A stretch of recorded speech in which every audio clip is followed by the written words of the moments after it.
You're watching the Batter Fans Network. Branton, the fish are back. Welcome everybody to a special all-time Marlins team episode. Branton and I were going back and forth about an all-time team, who would start Ooh, and who wouldn't. And when we realized that we didn't have the same lineup, we figured, you know what? Let's jump on here and figure this out yeah. because I was surprised at some of his choices. So without further ado, Branton, you ready? Oh, I'm ready. I All right. am ready. So let's go ahead and start at catcher.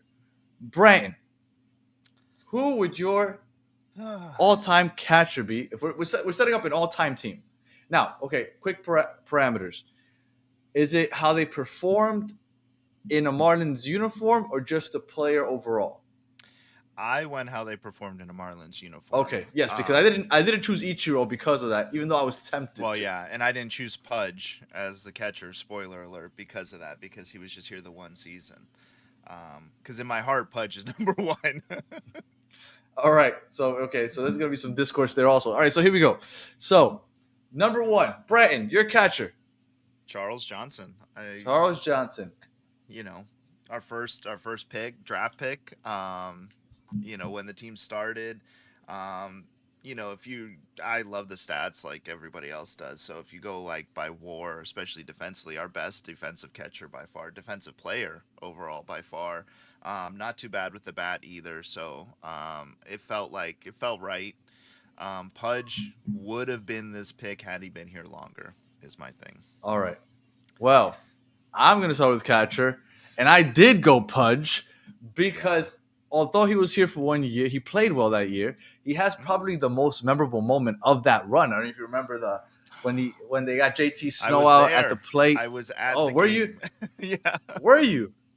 Yeah, I was at the game. I was sitting right behind first base. I was up in the club section behind first base, me and my dad. And yeah, that's one of my top five, like probably my Dude, number one Marlins memory. I remember I was working at CVS when it happened, and we had this little tiny TV that had the antenna. Hmm. It's 2003. They still had those, and I remember we were watching it in the back of the photo lab where I was working. And when I saw that, man, and he goes up and he's holding the baseball, Jeff Conine throws him out. It was a cool moment. And again, Yeah. I know it was only one season, but literally Hmm. World Series catching champ. Like, come on. I went Pudge Rodriguez. Yeah. I deliberated whether I should go Real Muto, but I debated on him as well. Yeah. but I went Pudge Rodriguez. All right. Yeah. You won't get any Next argument from me on that one. ne- I get you. next up. Next up, first base. I put Niner at first. Mr. Hmm. Marlin. I That one's gonna be controversial because I could have gone Derek Lee.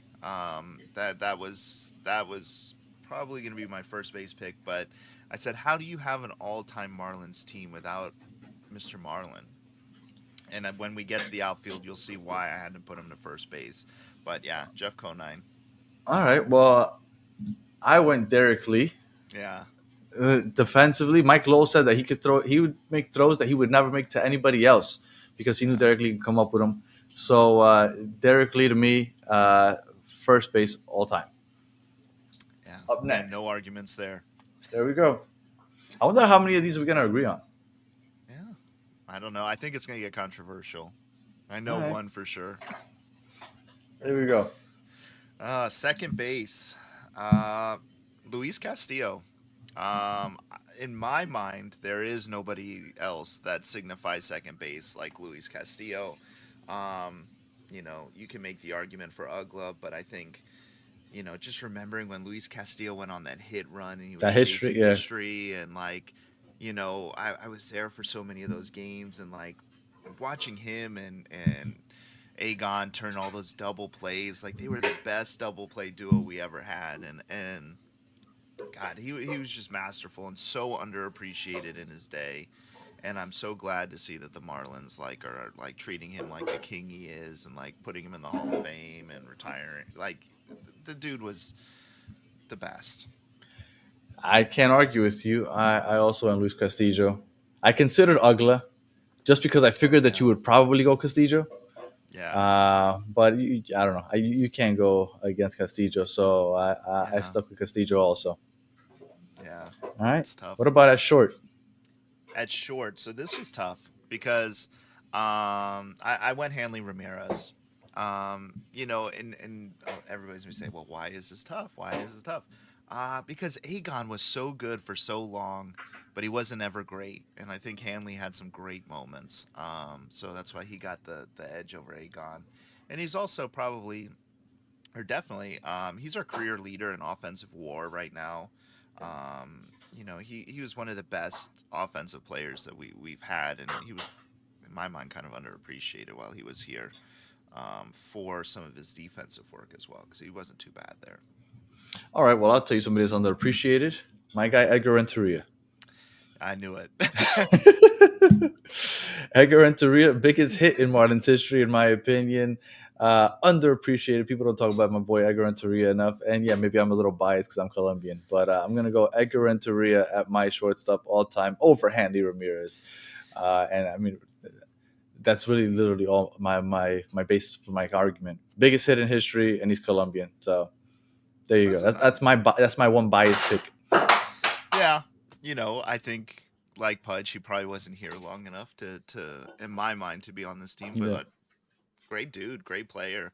Um, and wish we would have gotten more of him. Yeah, absolutely. Yeah, because the best of his career was definitely ahead of him when he did that. Third base. Third base, Mike Lowell. Um, yeah, I FIU. don't. Yeah, FIU grad. I just, I don't know. Just so many good memories with Mike Lowell at third. I saw him live pull off a hidden ball trick, which was awesome. Just fantastic player, fantastic human being, and was probably the player that hurt the most when we dismantled that team when we lost him. I loved Michael.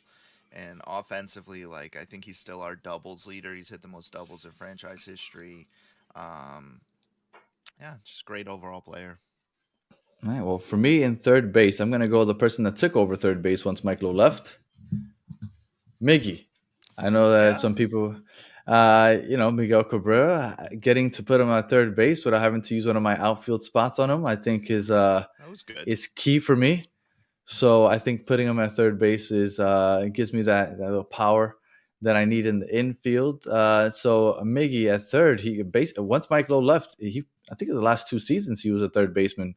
So Yeah, Miggy third base for me, and I don't think you really need to explain too much about Miggy. no, All right, not at all. right field. Right field. I went with Stanton. How can you go with? Oh,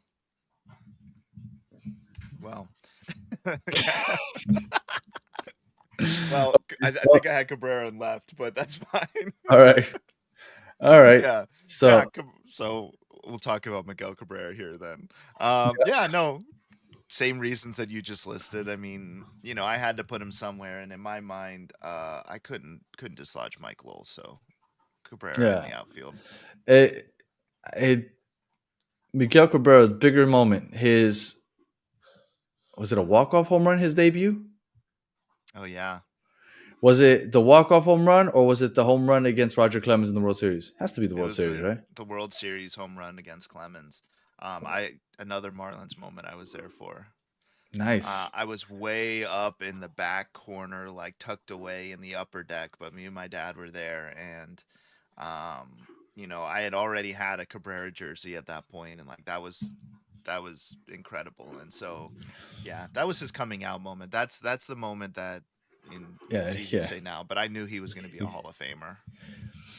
So random to bring this up right now, but if you had to put money on it, right? Because I think there was only two memorable Marlin seasons in history, right? That you could really say 97 and 2003. Which one would you say was more fun to watch? Um, 2003, right? yeah, I With would the say young guys. 2003. Yeah, and I'm kind of biased because like I was in Older, high school at the right? time, like I appreciated what was happening in front of me, and like I was playing baseball regularly at that point, and then I remember watching 97 and enjoying that season too, but no, 03 was the best. Like Yeah, yeah. that core of guys like Bartman and then the pitching staff, like it was just that was the I, team, man. and I If we remember, would have kept and that team together, we would have and added to it, we would have won multiple World Series. and the buzz that Dontrell Willis was getting during the summer, it was just so fun. D Train, my boy. Yeah. All right, right field for me, I got Gary Sheffield. Yeah, I that's a good got one. Gary Sheffield. A lot of people even forget that he was a Marlin at one point because Yeah. it's been so long. But Gary Sheffield, for me, I just love watching him play. I just love watching him his at bats, just the way he swung that Hmm. bat like a madman. So Gary Sheffield for me at right field. I got Miggy and Chef, and I got some more power coming up also. So I Hmm. got power in the lineup also. Uh, Center field, Brent. Center field for me is Juan Pierre. Um, I think God, he played that position with such grace. And he was always like a threat to steal. He was always very aggressive on the base paths. Um, That's your leadoff man. yeah, like that was the guy, and him leading off, and then Castillo hitting right behind him was always like so. It was such a good duo to lead off a lineup, and so you know I think there were better hitters definitely that you could put there, but to me, Juan Pierre deserves his moment in the sun there at center field. All right. Mine, I got Christian Yelich. It's a good one. Not as fast, Hmm. but he gives you just about everything else. Christian Yelich, did he win MVP the following Yeah. season after leaving Miami? So Christian Yelich, a beast in center field. Unfortunately, the Marlins gave up on him and Stanton, even though giving up on Stanton was probably a good idea. A little too soon, so I got Yelich in center field. It's a good Uh, one. and then I already know who is over at left field because it was supposed to be your right field. You said Mike Yeah, Stanton. Is Stanton. it? We're talking Mike Stanton. Well, now, yeah. Yeah. At the time, he was Mike Stanton. Then Yeah. he changed to Giancarlo when we moved to Miami. Hmm. But yeah, So Stanton is still leading most of our offensive categories as a hitter, and I think anybody who doesn't remember going to the parks just to see him hit and hoping to catch that home run that he would always hit, like you hoping he would know, hit 60. yeah, yeah. Stanton was a fantastic hitter with us, and I think that might be one of the few trades that made sense now that you look back on it, that we moved him on. But And you knew it was coming once they gave that contract. oh yeah, that huge backloaded contract. Forget it. Yeah. That was coming no matter what. Yeah, All right. Let's see. My left field, I got Mr. Marlin, Jeff Conine. yeah, Much like you said, you need a Mr. Marlin there. yeah.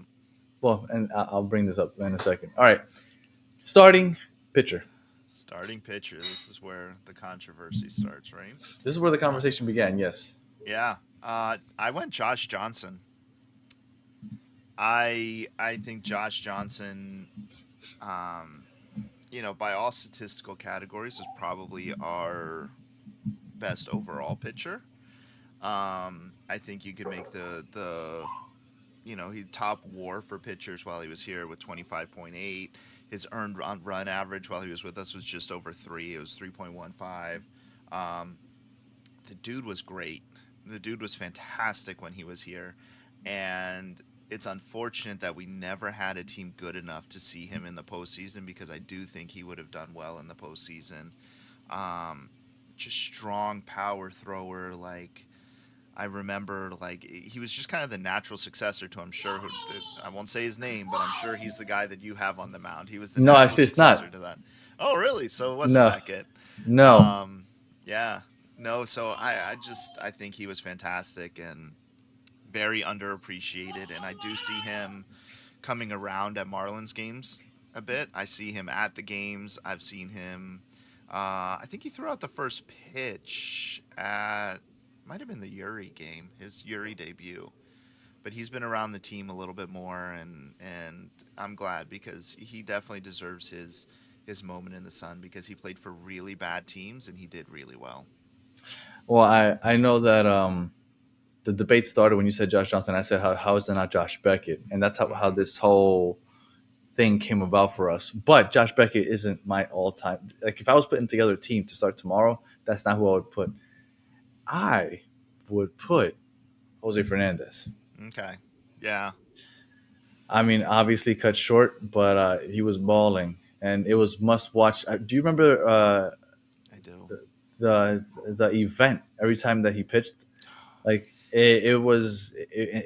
I don't I remember seeing that I for a would Marlins say game in a very long it time. was it was it was bigger than D Train nights because Yeah, Dontrell, it was like that with Dontrell. Like there was it was like everybody made it out to the stadium to see Dontrell pitch, but it was even more so with Jose because I think, you had a lot more people close to the stadium. He was a Latin player, so there was that excitement too. And let's be real, like he was a much better pitcher than Dontrell was. oh yeah, yeah, yeah. So, like I remember that was probably the most I've been to Marlins Park was mostly to see his starts, and to see him shove and like yeah, like And the fact that he was Cuban in hmm Miami, guy, yeah. come on, like I the think support.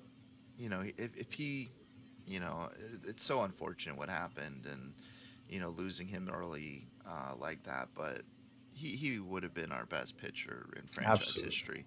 He would have been our first Cy Young winner. Like he would have really, yeah, uh, yeah. it sucks. Yeah, it Uh, does, and it's yeah. and that D Gordon home run afterwards was Oh, still one of the more what? memorable moments in Marlins history. I Yeah, remember my cousin's a Mets fan, and he was at the game. He was rooting for the Mets, obviously, but even he had to stand up and cheer. Like, that was a really oh cool yeah, moment.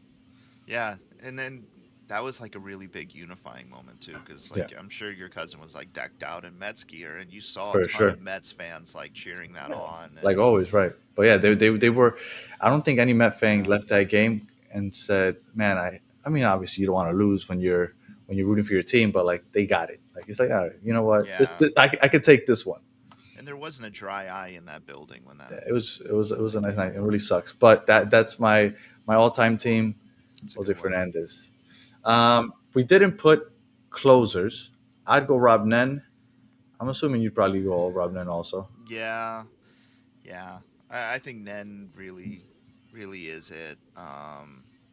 I mean, yeah, there's really not even anybody like that was closer long enough, really. I think that Mhm. to supplant him, like, No. Alfonseco was good that one year, but that was really it. Or Urbina,